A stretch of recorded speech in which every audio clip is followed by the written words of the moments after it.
எலுமிச்சம்பழத்தை எதுக்கு வண்டியில கட்டியிருக்கா அப்படின்னு சொன்னா அது நம்முடைய பாதுகாப்பிற்காகத்தான் அப்படிங்கிறதையும் புரிஞ்சுக்கலாம். இது போக நமக்கே திடீர்னு ஏதோ ஒரு மயக்கம் வர்றதுன்னு சொன்னா உடனே என்ன பண்ணுவான்னா எலுமிச்சம்பழத்தை அரிஞ்சு ஒரு ஜூஸ் போட்டு டக்குன்னு குடிக்க சொல்லுவா தெரியுமா? அந்த மாதிரி குடிக்கும் பொழுது நம்முடைய பிராணமானது, சென்று கொண்டே இருக்கின்ற பிராணமானது கூட மீட்கப்படுகிறது அப்படின்னு சொல்றார். ஏன்னா அது தெய்வீக கனி. அந்த தெய்வத்தினுடைய அருளால் அந்த எலுமிச்சம்பழம் ஜூஸை குடிக்கும் பொழுது நமக்கே ஒரு சக்தி என்பது வந்து சேர்ந்து விடுகிறது.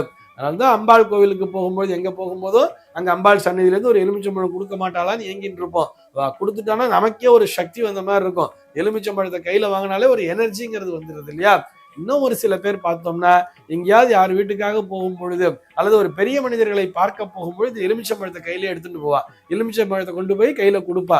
நம்ம இதை வந்து ஒரு திரைப்படத்துல கூட பார்த்திருப்போம். அந்த நகைச்சுவை நடிகர் வந்து யாரை பார்த்தாலும் அவர்கிட்ட ஒரு எலுமிச்சம்பழத்தை கொடுப்பார், அப்புறம் திரும்பி வாங்கிப்பாருங்கிற மாதிரிலாம் நம்ம சினிமால கூட பார்த்திருப்போம்.